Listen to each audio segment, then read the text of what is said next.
Halo, selamat datang di podcast kami, di podcast Bigital, Big and Little, sesuatu yang kecil bisa menjadi besar. Kali ini gue bakal boys time bersama Henry, gue Gilang. Dan gue Henry. Kali ini kita bakal ngebahas podcast tentang AI di dunia jurnalisme. Soalnya banyak pertanyaan juga nih dari teman yang belum terjawab. Boleh ditanyain Bang Henry?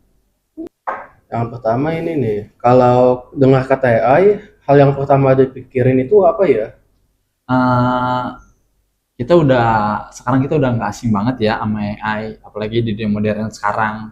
Semua orang juga pakai AI. Mungkin kalau dengan pertanyaan Bang Henry, apa sih AI? AI adalah satu sistem ya yang dibuat oleh manusia. Cuman manusia juga membutuhkan AI. Dibilang suatu sistem yang bisa membantu pekerjaan ataupun kegiatan seperti kayak membantu tugas atau membuat skrip, membantu merapikan data. Mungkin AI lebih banyak lagi sih tugas dari AI, bahkan hasil foto pun bisa digantikan oleh AI. Begitu. Kalau menurut Mas Gilang itu AI menjadi teman kerja jurnalis atau calon saingan jurnalis ya? Kalau menurut saya nih ya, sebagai seorang jurnalis, mungkin AI bakal jadi teman seorang jurnalis. Karena kenapa? Karena dengan adanya AI, jadi kita bisa kerja sama. Kita mencari data, AI yang merapikan data, kita tinggal tunggu hasil. Seperti itu Bang Henry. Gilang pernah kepikiran gak ya kalau suatu hari berita itu bisa ditulis dengan full oleh AI?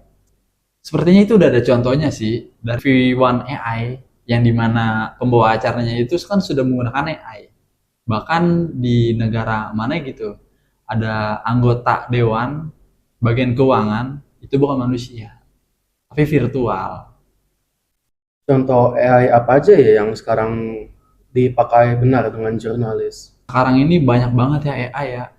Dan AI pun udah ada tupoksinya masing-masing, tugas dan pokok isinya masing-masing. Seperti ChatGPT, mungkin kalau kita ingin membuat tugas, menjawab soal pakai ChatGPT.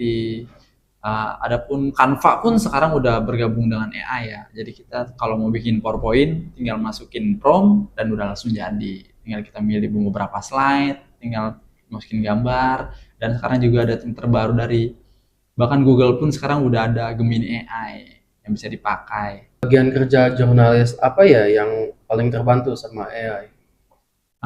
Mungkin lebih ke merapikan skripsi ataupun kadang kan kalau jurnalis itu kan kita merekam wawancara itu kan harus kita denger tuh sampai lama. Dengan adanya AI kan itu udah bisa dirangkum dengan video, dengan voice langsung bisa kerangkum jadi teks. Jadi kita enak, sudah rapi.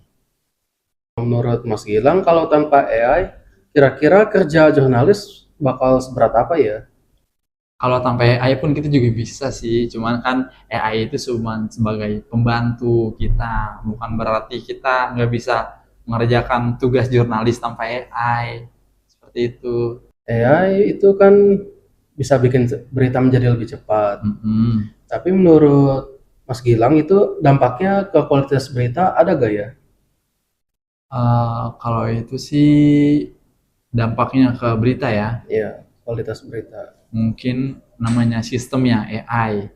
Pasti kadang juga ada kesalahan penulisan ataupun kata-kata yang tidak terstruktur. Nah, kita sebagai manusia yang punya akal dan pikiran, jadi kita nggak boleh langsung percaya 100% dengan AI. Kita harus cross check kembali apa yang sudah AI kerjakan. Kalau emang ada kesalahan, kita benerin, baru kita bisa upload sebagai hasil kerja kita. Nah kan itu katanya AI bisa salah ya. Itu kalau AI salah, siapa yang bertanggung jawab kalau sampai sudah ke publis gitu? Kalau kita menyalahkan AI juga nggak bisa, karena AI pun nggak ada fisiknya. Mungkin kalau AI ada fisiknya bisa kita omelin gimana sih kerjanya, cuma kan dia nggak ada fisiknya. Untung-untung dia bisa bantu kita. Sengaja kalau yang ada salah bisa kita benerin gitu. Jadi kita nggak bisa sepenuhnya menyalahkan AI.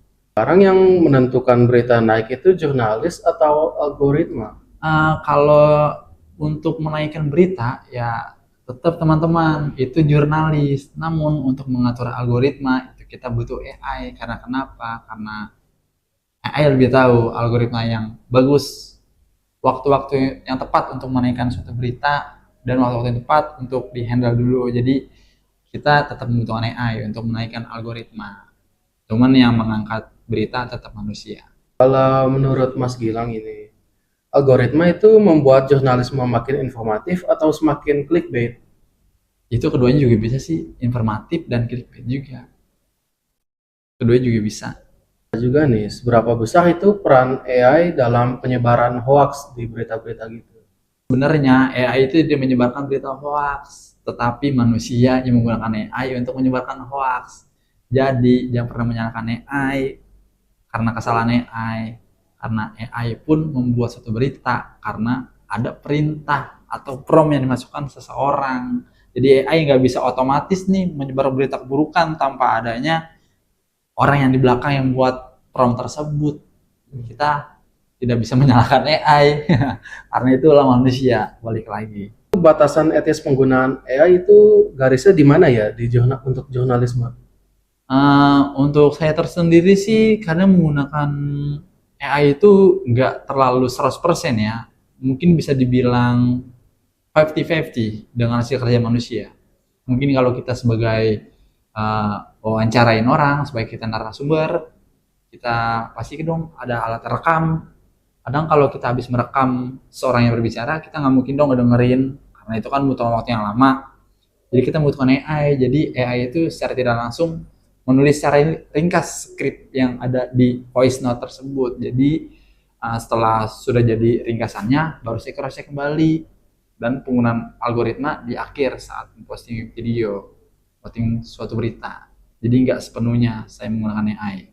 Profesi jurnalis kira-kira bakal aman nggak ya di masa depan karena ada AI gitu sekarang? Untuk profesi jurnalis itu tetap diwajibkan orang yang bernyawa dan memiliki akal dan pikiran. Karena kerjaan jurnalis itu mobile. Kita datang langsung ke lapangan. Kalau AI kan nggak bisa. AI itu kan jaringan internet. Jadi tidak bisa dong. Kalau ada berita-berita kan kita harus terjun ke lapangan langsung, mencari informasi. Dan kita hanya membutuhkan AI sebagai teman kerja. Bukan berarti AI bisa menyelesaikan tugas manusia. Seperti itu. Skill apa ya yang diwajibi dimiliki oleh jurnalis muda di era yang sekarang dengan maraknya AI ini? Nah, yang pasti sih untuk jurnalis muda diwajibkan yang pertama jangan langsung menggunakan AI sebagai alat bantu kerja. Nah, sebagaimana seorang yang pemula itu tidak harus terjun ke lapangan langsung, ya kan? Tahu berita di lapangan seperti apa, kerjanya seperti apa, jadi tidak boleh langsung menggunakan AI. Terkecuali berita yang durasi videonya itu panjang dan kita harus merangkum poin-poin tertentu yang harus dimasukkan di suatu berita. Jangan menggunakan AI. Kita harus tahu dulu situasinya seperti apa di lapangan. Kalau emang udah pro, baru boleh pakai AI. Kalau menurut Mas Gilang itu AI itu ancaman atau peluang untuk orang mulai memasuki ke dunia jurnalis? Mungkin kalau persepsi orang beda-beda ya. Ada orang yang menganggap sebagai ancaman, jadi orang yang menganggap males karena ada AI, ya kan? Apa AI. Tapi untuk orang yang memiliki pikiran yang terbuka, ya itu sangat membantu. Dimana kita kadang bingung mau bikin apa, terus temanya mau apa, jadi kita bisa menanyakan AI. Jadi pikiran kita bisa terbuka dengan adanya AI. Rangkum menjadi satu kalimat, AI di jurnalisme itu apa? AI teman kerja saya. Mas Gilang juga ada pesan singkat gak ya buat anak-anak muda yang mau menjadi jurnalis di era sekarang ini?